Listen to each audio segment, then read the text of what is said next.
যা গরম পড়েছে, চলো তোমাদেরকে আজকে একটা আমের শরবতের রেসিপি দেখাই। প্রথমে এই যে গাছ থেকে একটা আম ছিঁড়ে নিলাম। আর নিজের গাছের আমের তো স্বাদই আলাদা। প্রথমে আমটা খোসা ছাড়িয়ে নিলাম, তারপর ছোট্ট ছোট্ট করে টুকরো টুকরো করে কেটে নিলাম।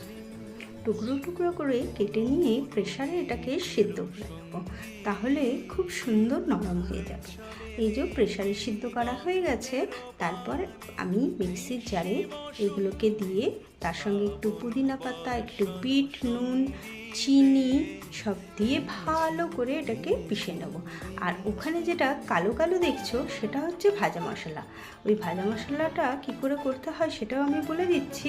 তারপরে একটু লেবুর রস গ্লাসে মাখিয়ে, আর ওই ভাজা মশলাটাও কিন্তু আমি ওই আমের পাল্পটার মধ্যে দিয়ে রেখেছি।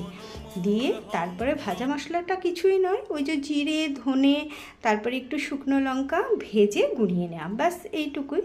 তারপরে ওর মধ্যে আমি আমের ওটা দিয়ে তারপরে জল দিয়ে দিয়েছি, আর বেশি স্বাদের জন্য আমি একটু স্প্রাইট দিয়েছি। তোমরা স্প্রাইট দিতেও পারো, নাও পারো।